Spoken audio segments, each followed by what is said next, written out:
What's up, guys? I'm Mike from StockedUp. In this video, I'm going to be going over my crazy stock market predictions for next week and 2 weeks ahead. So I always analyze the different volumes just flowing through options contracts in the market overall. In the past, like in August this year, there was a pretty big market fall. If we go back to a chart, the market fell pretty big. Let me go back to August. Yeah, it was around right here. I saw a ton of institutions buying a lot of puts, and the market fell a lot the next couple days.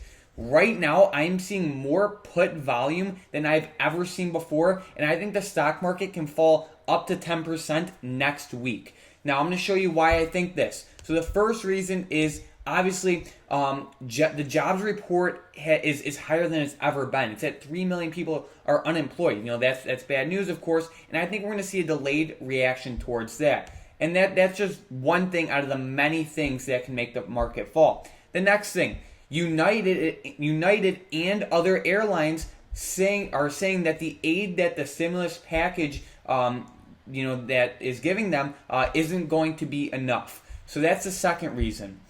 And then on top of that, we just had a huge fall, but we also had a huge bounce back. Like, this week was one of the best up weeks in stock market history. I mean, we literally had Boeing go from let's take a look. We had Boeing go from $95 to highs of $186, and they're a big part of the Dow. So obviously that's going to drag the stock market up a lot. Okay, so that's the second thing. I mean that's just another thing on the entire list of reasons why the stock market could fall. And then I was looking at options volume today. I saw someone bought, so this is for next week. Someone bought 1,200 contracts of the $177.50 puts for Berkshire Hathaway at $410 each. And then if we go down to McDonald's, someone bought over 2,000 contracts at about $300 each. So we could see this is a big order going in right here,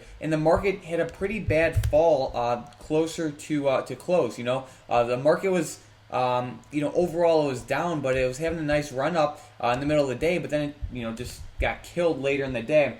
And then also UNH, there's a ton of volume on UNH.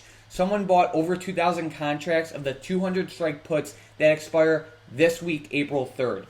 Then Tesla too. People are loading up, and when I say people, I mean big institutions. We aren't seeing individuals put millions of dollars into these contracts. Like, these are big institutions. They're buying lots of contracts.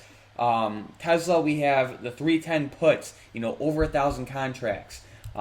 People are loading up.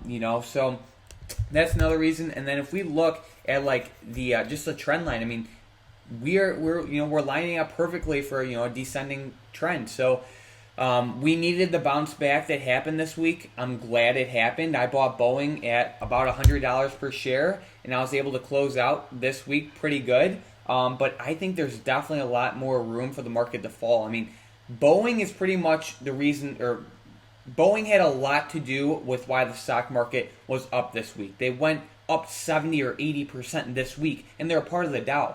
They're obviously going to drag a lot of other stocks with them with that big move. But Boeing also has to retrace back. They're down 10% today. I just see a lot of potential for the downside. I mean,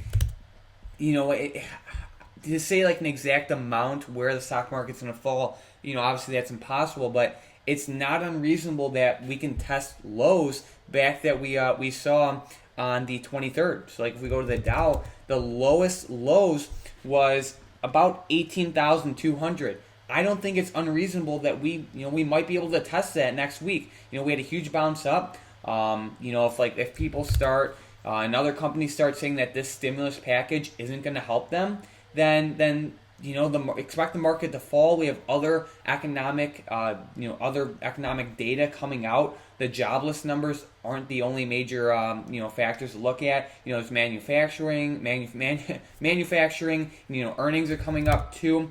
But there's a lot of factors, and I do see a lot of downside potential. And on top of that, we see a lot of put volume. So keep that in mind. Like, someone bought over 2,000 contracts at McDonald's for the 150 put that expires this week. That's a lot of contracts loaded up.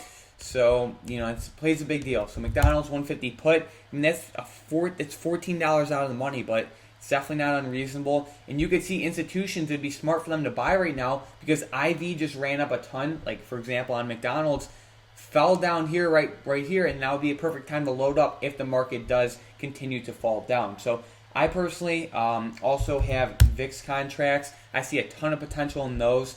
Someone literally loaded up on the VIX today.